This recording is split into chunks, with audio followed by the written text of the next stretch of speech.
This program was previously recorded. Thank you for tuning into this week's Porter County Perspective. I'm your host, WDSO's News Director, Joe Parlock, and my guest this week is Kim N., President of the Indiana Audubon Society. We're going to be talking about the Audubon Society and the upcoming Indiana Dunes Birding Festival. Thank you for coming in today. You're welcome. I'm glad to be here. Glad to have you. First, can you introduce yourself and tell us a little bit about your background? Sure. I'm currently the president of Indiana Audubon Society, as you said, and I've been a Porter Town resident since the 80s, and I've always been involved with outdoor things, and because of the state park, I got involved with birding. And in addition to being president of Indiana Audubon Society, which is a statewide organization, I'm also president of the Dunes-Calumet Audubon chapter of National Audubon, which is just a Lake and Porter County local thing. What is the Indiana Audubon Society, and why did you become involved with it? Well, as I mentioned, it is a statewide organization. It was actually founded in 1898, before National Audubon Society was founded. And I got involved with it because of my connection to the state park and birding. The naturalist who was there previously, Brad Bumgardner, was very much interested in birds and was involved with the Audubon Society and kind of got me involved in looking at birds, going around. And I like to get involved with organizations that are of interest to me. So I got involved doing field trips and got on the board and have been involved ever since. Can you tell us the Indiana Audubon Society's mission statement? In what ways you believe that it is fulfilling that mission and carrying on the Indiana Audubon Society's great legacy of conservation and education? Thank you for asking about their mission and their goals, because their mission is to engage communities in the enjoyment of birds and their habitat through conservation, education, and research. And we do that in a number of ways. We have field trips, we have events, we have a property down near Connorsville called Mary Gray Bird Sanctuary. We do Project OwlNet with the northern saw-whet owl. We've been involved with MODIS Towers, which is tracking the migration of birds, and also outdoor education. And we're going to be starting with the Indiana Master Naturalist program down at Mary Gray Bird Sanctuary this fall. Cool. So our mission encompasses a lot of things, and we like to get involved with a lot of things that all has to do with birds. Understandable. How long has the Indiana Audubon Society been around, and can you tell us a little bit of that history? This is our 125th anniversary year, and we're very excited about that. So we have a number of things that are coming out this year to commemorate that, including some new videos that showcase our programs, projects, and our property, the Mary Gray Bird Sanctuary. This spring, we're going to be having a gathering down at the property. I want to make sure that I answer all of your question there. So it's been around for a long time, and it started off with just a number of birders getting together and deciding they wanted to become a little bit bigger of a club and set themselves up as an organization. So primarily, we're looking at a lot of members in the central Indiana area, but we take in the whole state. And that's very unusual for a society like ours. There are a few other states that kind of clump together some of their chapters, but we don't. We go from the tip of Lake Michigan all the way down to the tip of Indiana at the Ohio River. How did it come to be like that? Like, how'd you come to... There was nothing else in place at the time. So we think back to just at the turn of the century, 1890s, 1900s, there was no other organization to help out. National Audubon Society didn't get founded until 1905. And so this was a way for birders to get together, find out about where they could go birding, find out where an unusual species might be, and just get started that way. Our property, Mary Gray Bird Sanctuary, was donated to us in the 1940s by the family of Mary Gray. So there has been acreage added on since then, but we now have 700 acres of varied habitat, wetlands, stream, woods, prairies. So that is a real gem for us. So over the time, We've done a lot of things to kind of reach out to the different corners of the state. And with this being our 125th anniversary, we're really trying to bring that all together. Can you think of any current or past members who have really contributed to the success of the Indiana Audubon Society? Yes, some of the early members and presidents and board members of the society included Russell Mumford and Charles Keller. They were professors with Indiana University, and they actually put together the very first Birds of Indiana. So this was a very large volume that talked about what birds could be seen in Indiana, and it's still in print today out of the Indiana University Press. And this was one of the very first books that talks about what kind of birds you could see in Indiana. The namesake of Audubon and birding, John James Audubon, did his work back in the 1800s about looking at birds, making pictures of birds, and there were other people too. Wilson also did some bird sketches and portraits to show people what kind of birds were in America. But Mumford and Keller were really instrumental in putting together a concise directory of what kind of birds at that time could be seen.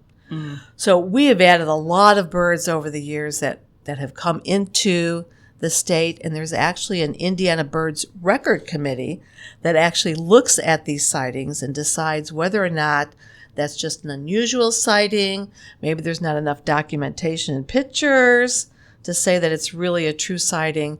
And so there are over 300 species of birds that you can see in Indiana today.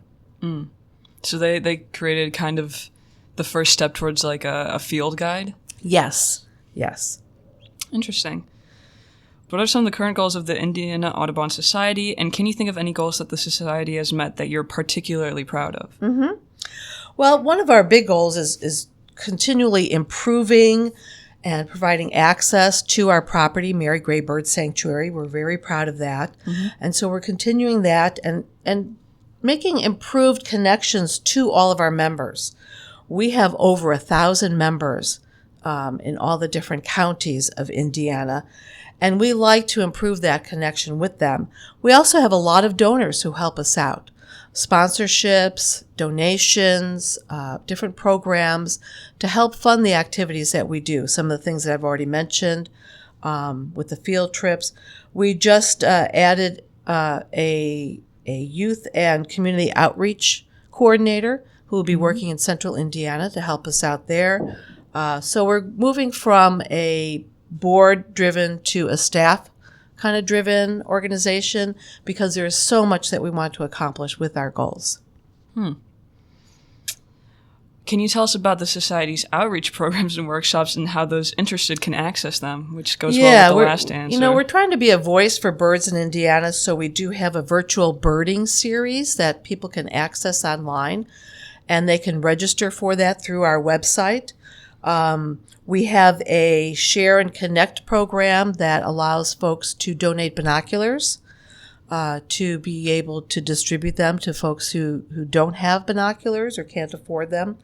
We also have a grant and scholarship program that is named after Mumford and Keller. And organizations can apply for grants. And we've given grants out to provide binoculars, to help out with the rehabilitation of injured birds and wildlife, birding programs in areas that don't have them, feeder areas in parks.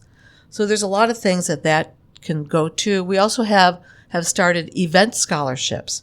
So if you want to go to the birding festival or to some other event and the funds aren't there, you can actually apply for a scholarship to do that event. So we have a number of outreach things, and with our new coordinator, we hope to connect with more young people. Nice. Where could anyone interested in joining the Indiana Audubon Society go for information about joining? And could you tell us, the cost to join and, the benefits that come along with that membership? Our website is indianaaudubon.org. And going to that website, you'll find a lot of good information, not only on membership, but on birding sites, about our publications, about our board and our goals. So the membership starts at $30 for an individual, and it includes access to something called Birds of the World. And this is a resource that you can go into and search specific birds and learn about their characteristics, how they're nesting, where they like to live. We also have a publication called The Cardinal that comes out bi-monthly. That gives you information about members, programs, birds, birding places to go. We have a family membership for $40, contributing for $50. That also gets that cardinal mailed.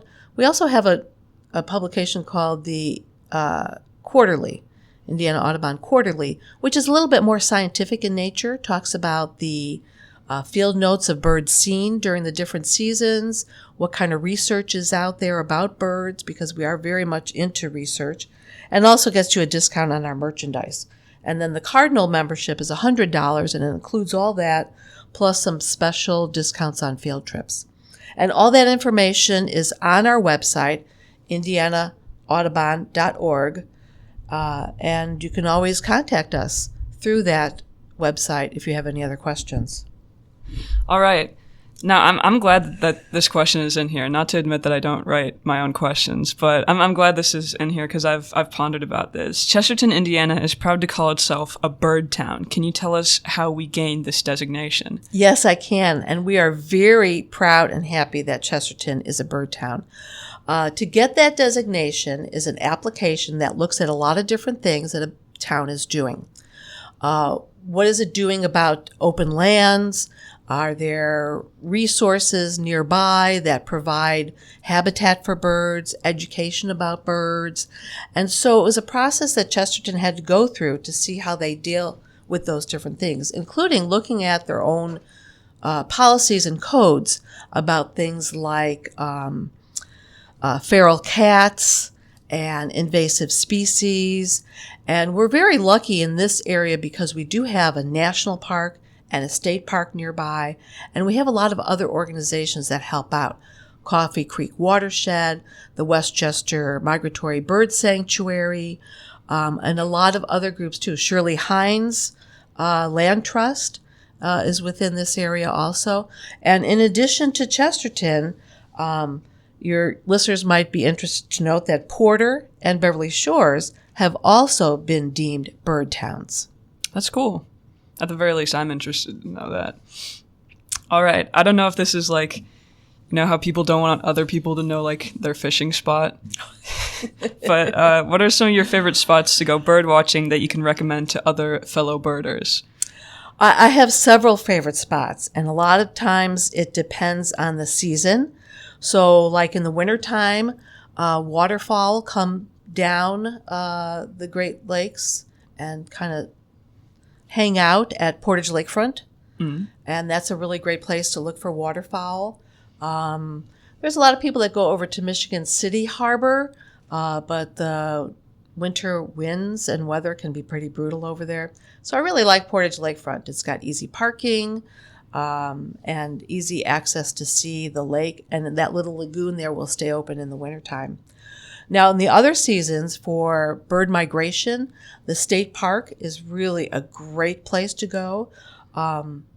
They also have a person up on the observation tower there near the west lot that from March 1st through about June 1st looks for and counts all of the migrating birds that come through. So he also has a blog that you can look at to see how many birds you've seen. So it's not unusual to have, 1,000 robins go past the state park during migration. And then they have some really nice trails there. Trail 2 is now open. But I have some other fun places too. The Westchester Migratory Bird Sanctuary is a fun place to go to. Not very much walking, and yet it gets a variety of both forest birds and some wetland birds. And there's been some really great sightings of egrets and sandhill cranes there. Mm-hmm. And then another place is over at the Beverly Shores area. The Great Marsh has a nice parking lot as part of the national park. And I should say the Portage Lakefront and the Great Marsh are both part of the national park, so you do need to have a national park pass to be able to park there. But the wetlands over there are really great. There's some open water there that will get a lot of variety of ducks. And then as the birds start migrating through, there's a lot of great little forested and open areas that the birds come through. That's nice. Now, what makes Indiana a prime birding destination? Well, I mentioned migration, and that's the big part. Because Lake Michigan provides a funnel both ways of migration. Because birds don't necessarily want to travel over the water. They hit the water and they say, whoa, I'm not going over that. I'm going to go along the sides. And so birds migrating from Peru and Central America and the Gulf Coast all comes up through this flyway, hits Lake Michigan and says, whoa, okay, maybe I'm going to hang out here and do some feeding first before I go either to the west or to the east. So we can get some concentrations or what we call bird fallout, where they come down and you can see a lot of these species just hanging out. And it happens again in the fall.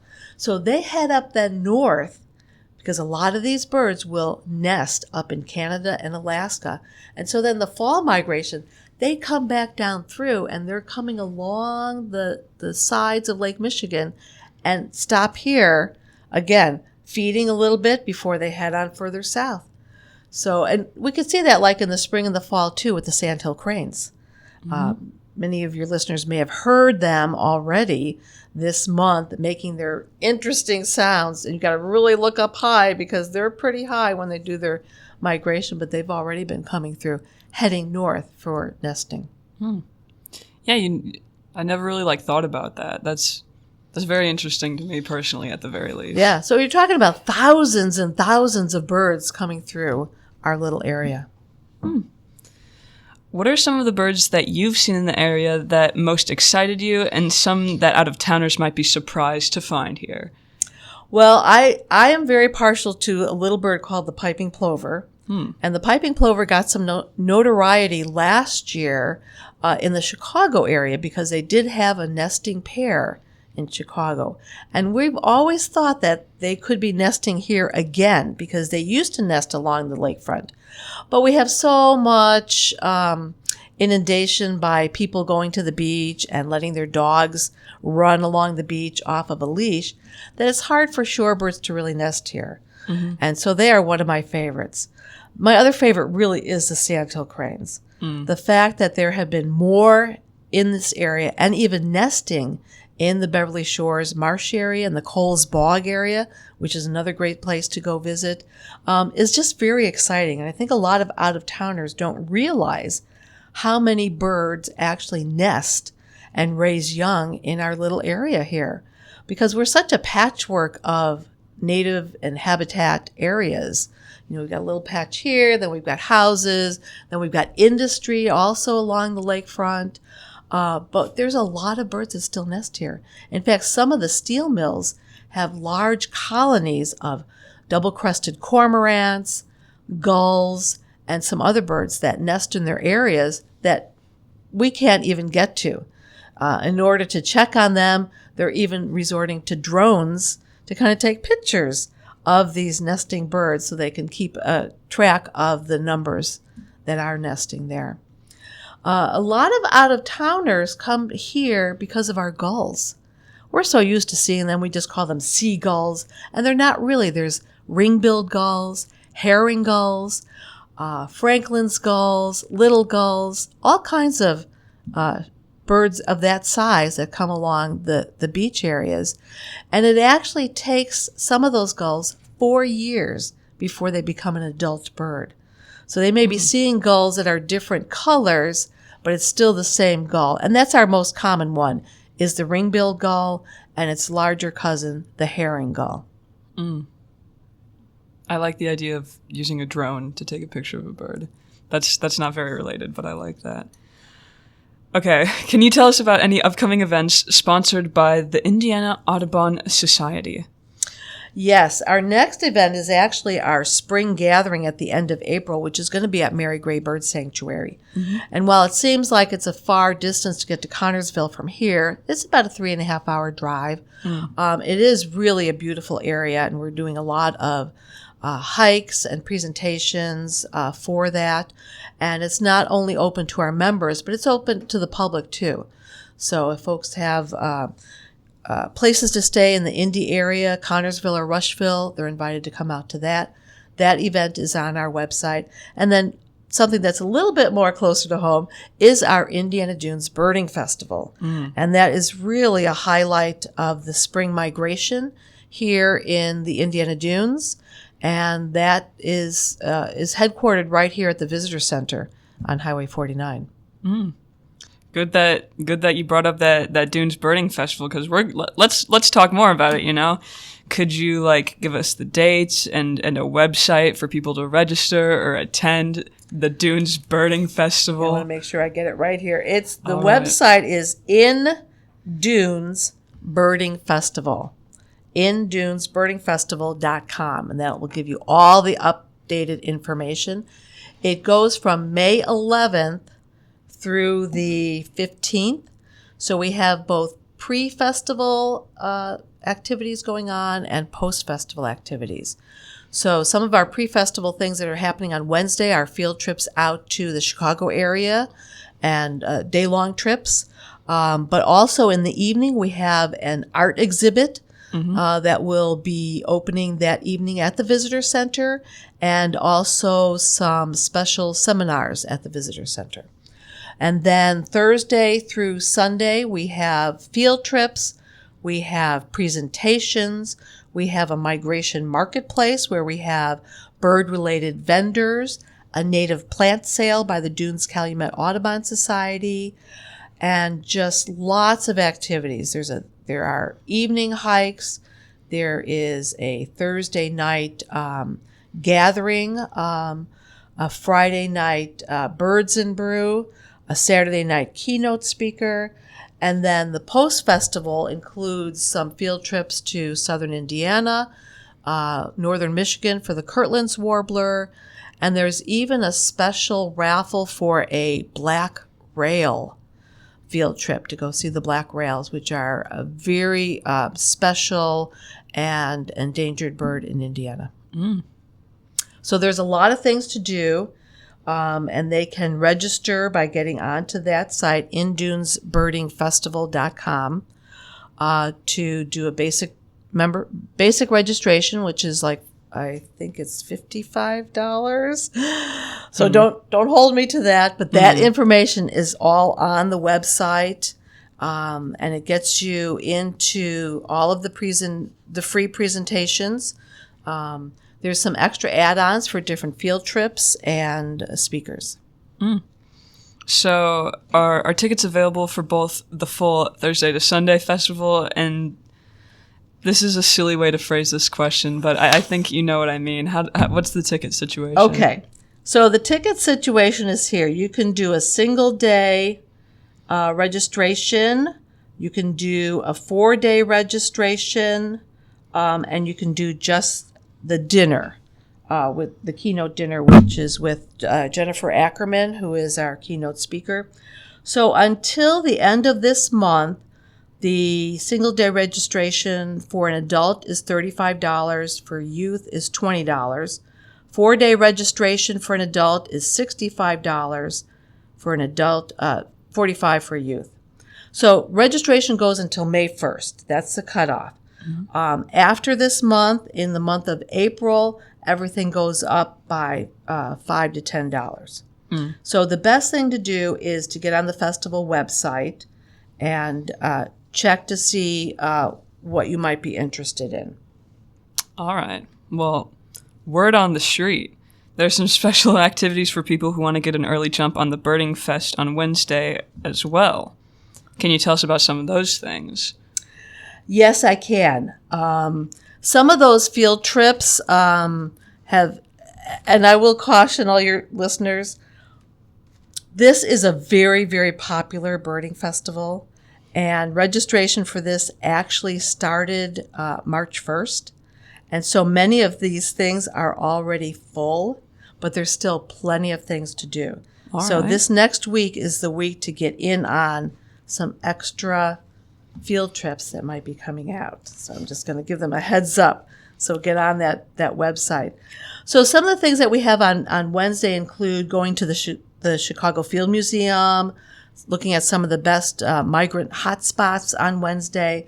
But there's still some things that they can do. Like I said, there is a Dunes Birds and Art opening reception on Wednesday evening at the Visitor Center. There's also going to be some evening things like looking at woodcocks and owls and whippoorwills that come out in the evening. All right.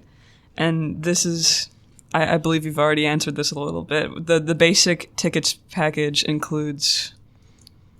So it includes anything that is listed as being free. So some of the fun things that you can get with your regular membership include things like finding out about bird populations in the important bird areas. These presentations can be at the Visitor Center, the Nature Center of the State Park, and also the Douglas Center, which is part of the Indiana Dunes National Park over in the Miller neighborhood of Gary. So we also have things like, is your coffee bird friendly? We have Humane Indiana Wildlife coming out every day with their bird ambassadors in the afternoon. So if you want to see a live owl or a hawk, they will be bringing birds out to that. And then we also have something really interesting on Saturday at the Nature Center of the State Park. It's called the Youth and Family Day event. And that is totally free after you get with your basic registration, gets you into the state park for free also. That is going to include hourly bird walks, free presentations about nature sketching, nature art, bird calls. And then we have some groups that are coming out. Shirley Hines Land Trust, the Porter County Soil and Conservation District will be out. The Porter County chapter of the Isaac Walton League will be out. And they will have special booths that, again, have bird-related activities and information for people coming out. We also are giving out 100 family birding bags. So that's something for them to look for, too. The state park has a scavenger hunt. There's also a bird ID to test your knowledge about pictures of birds. Can you name that bird? And how to use a birding field guide. We are also offering the Bird Study Merit Badge for the scouting community. So if folks want to come out for that, they can earn their merit badge, which also includes free bluebird house building. So we have 50 kits that can be built and people can take them home with them. So that's a fun project that we have going on there too.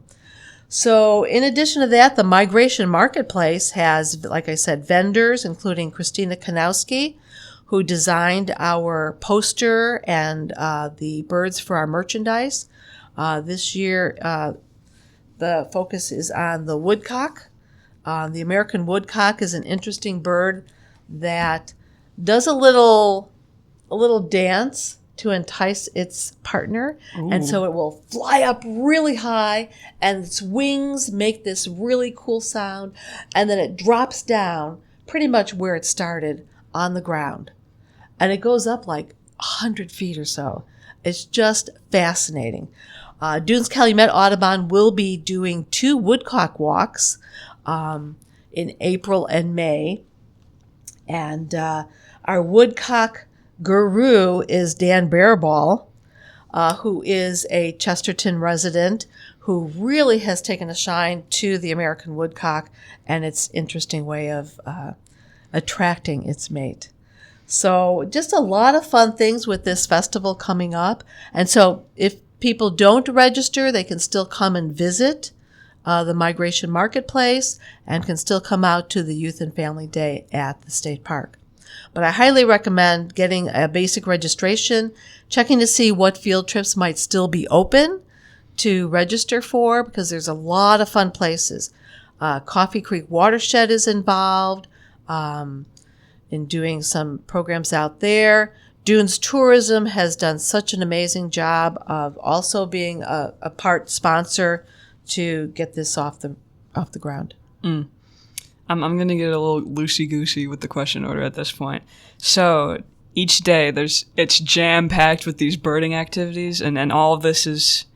Could you find all of this on the website? Yes, all this is on the website, indunesbirdingfestival.com, and it's all on there. Make sure I get that right. Yep. And it's updated. So we have some books available. Chesterton Feed and Garden is another one of our big sponsors, and you can actually get a hard copy festival guide from them, and they help out quite a bit with the festival. Some of our other sponsors include Koa Optics, the Flora Richardson Foundation, Dunes Learning Center, Jim and Penny Starrin, Audubon Great Lakes, Friends of Indiana Dunes, Indigo Birding Nature Tours, Natural Selection Nature Tours. These are tour companies that can take you to the tropics to do some birding down there.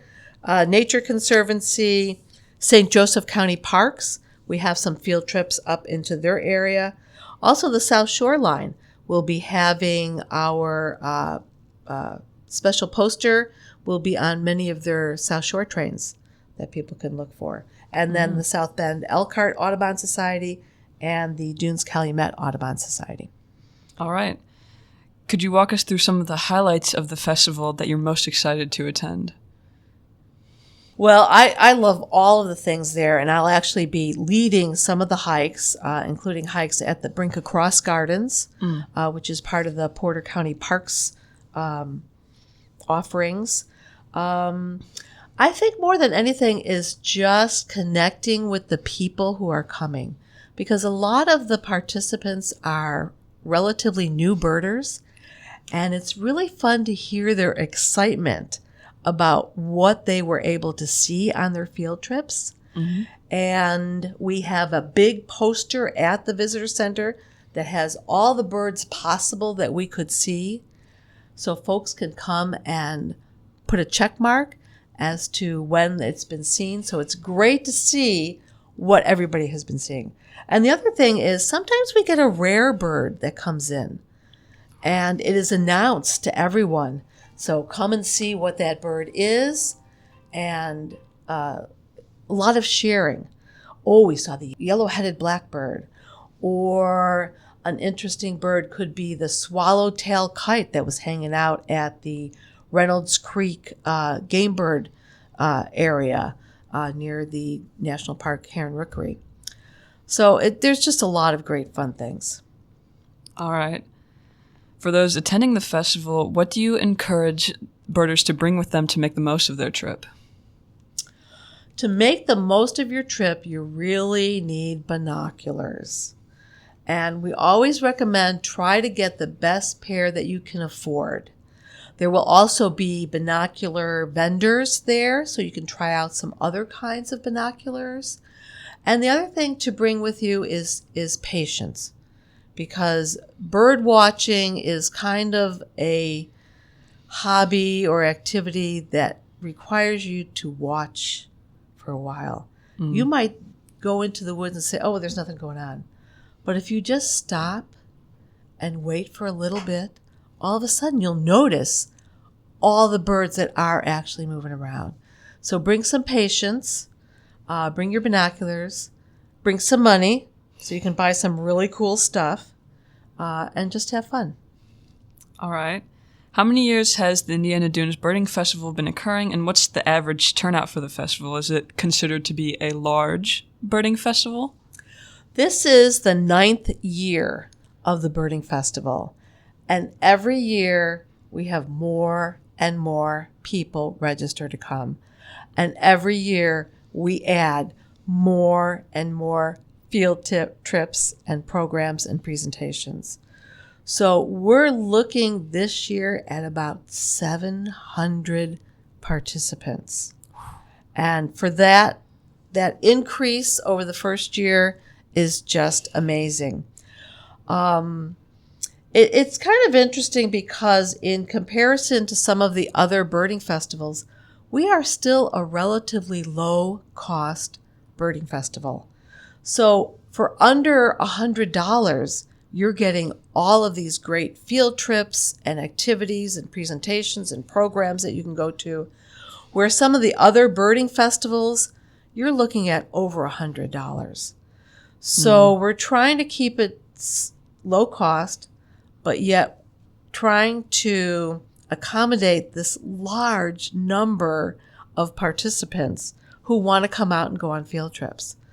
So it's kind of a dilemma. We're almost outgrowing ourselves, but we are so excited to be able to provide this for new birders.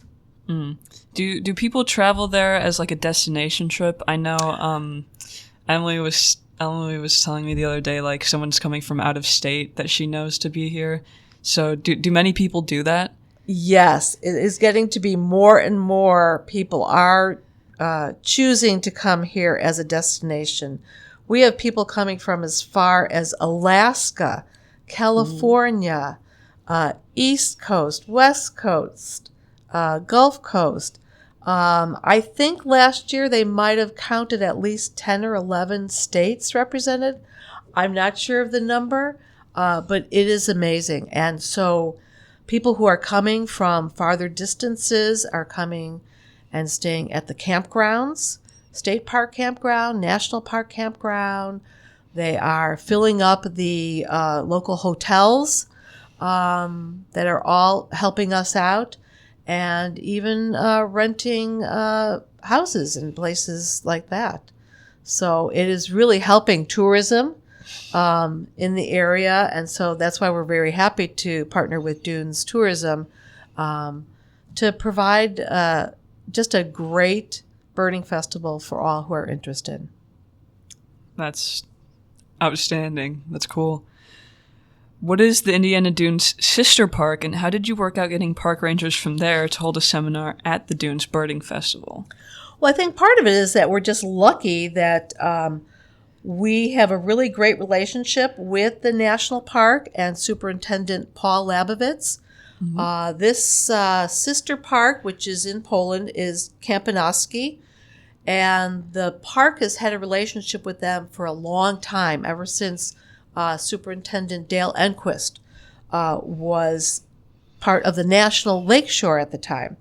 So the folks that are coming this year are from three national parks: Kampanoski, Slawinski, and Bija. I don't know if I'm saying those correct. But the neat thing about the national parks in Poland is that their habitats are very similar to ours. They have dunes and wetlands, and so it's kind of neat that they're coming out. They're going to be doing a presentation at the Visitor Center as part of the Birding Festival on Wednesday, May 11th at 6 p.m. at the Visitor Center. And I'm sure there's going to be some other activities organized. And so I encourage your listeners to touch base with the national park, the superintendent's office, and I'm sure he would love to do an interview with you. Oh, really? To talk more about the Poland National Parks and their involvement with the out of doors and birding. I'll try and remember it.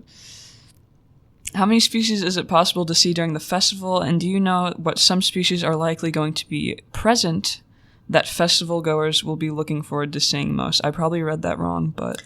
That's okay. Well, there's a number of things that people will be looking for. As I mentioned, this is spring migration, so we're looking for birds that are coming from the tropics going up to the Arctic.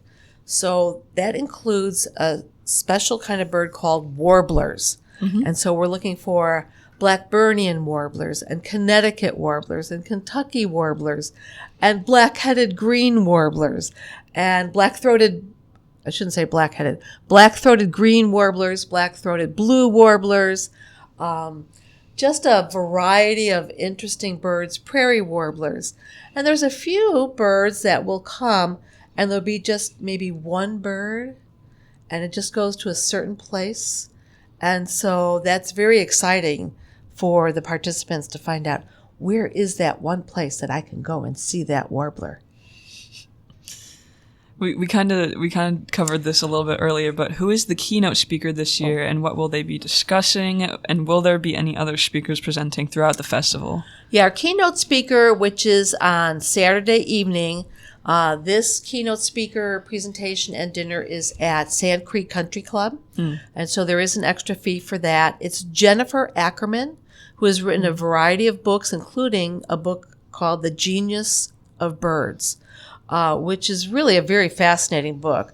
She talks about how research and some just other observations of birds have found out that they can do things like open locks and open drawers. Crows especially. She has a really interesting part in her book that talks about crows.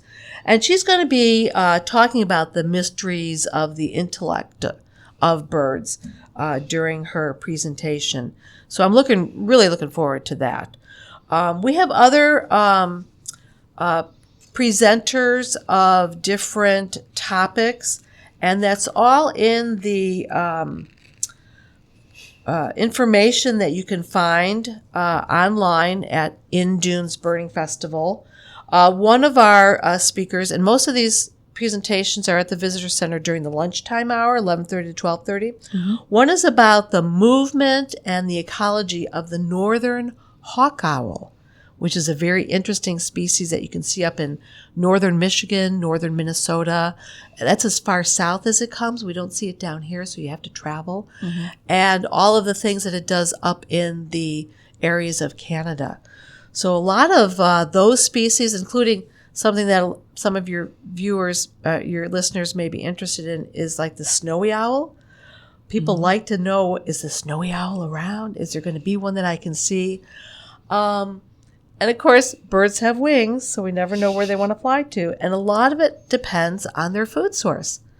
Is their food source where they like to spend the winter available, or do they have to look further for it? So snowy owls might come further down into Indiana, Illinois, looking for food, because some of the females, they don't need to stick around up there to defend their territory, so they're looking for food further down, and people like to know about them. Owls are such a fun group and an interesting group, and they're really how I got involved in birding, because my spark bird, that's the bird that gives you your first real taste of becoming a bird watcher, is a barred owl. And I went on a little bird walk in the evening at the state park back when I was a young kid in Chicago, a little Girl Scout, and they were calling owls, and I heard a barred owl. And I thought that was fascinating. So that stuck with me over the years, and when I went to college in Southern Illinois University, that was one of the birds I studied, was the barred owl. And so that has always been my spark bird. I always look for the barred owl. And we do have them nesting around in this area, so it's a fun thing. That's really nice. The concept of that's nice. Are your speakers mostly local, or have some traveled to be part of this event? The event? Yes, some of them do travel from other places. I'm not really sure where they're all currently located. But we do have a budget to try and bring in some speakers who do have to travel from out of state. And it's always interesting to see who we might get as our keynote speaker.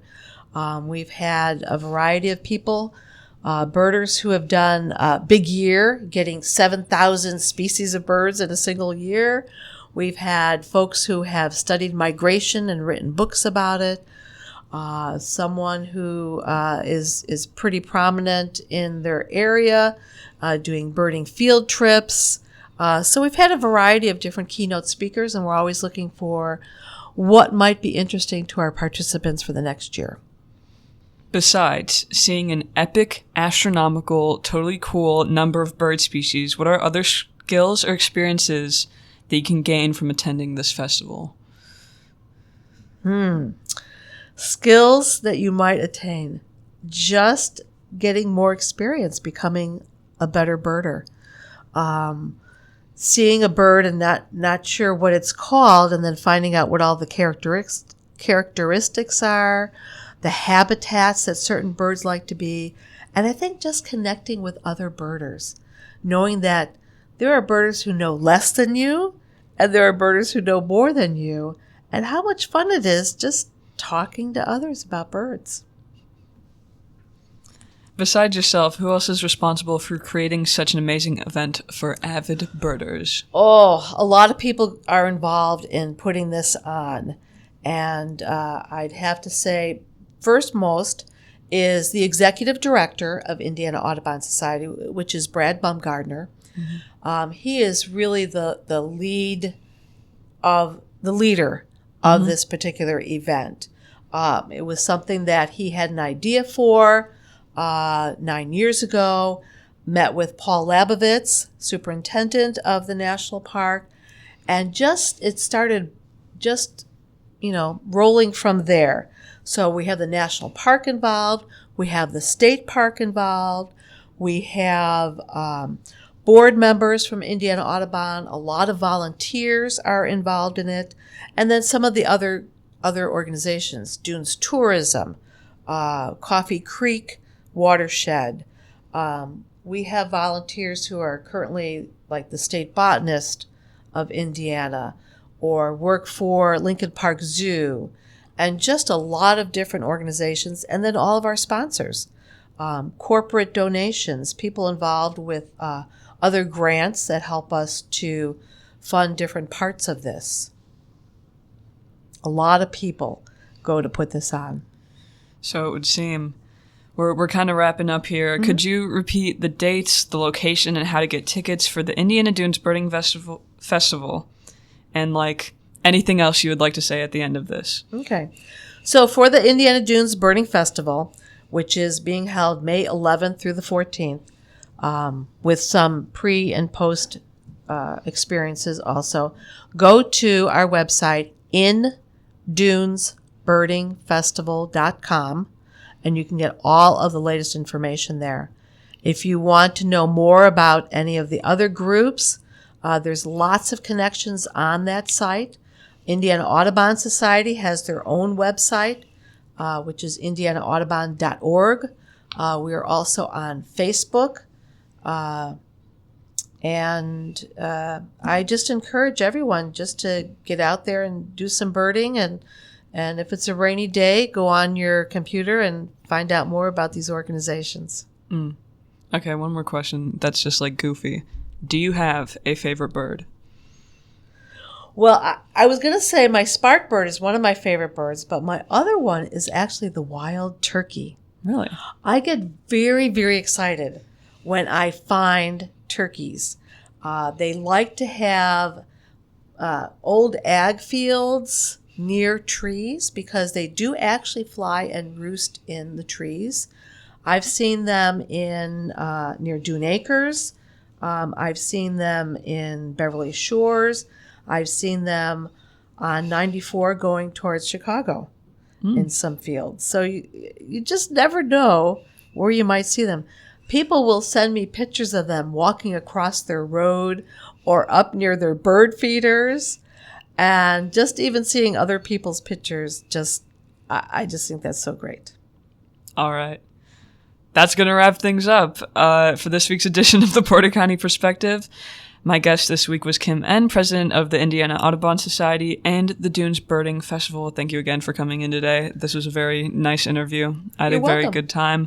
I'm Joe Parlock, WDSO's news director, signing off.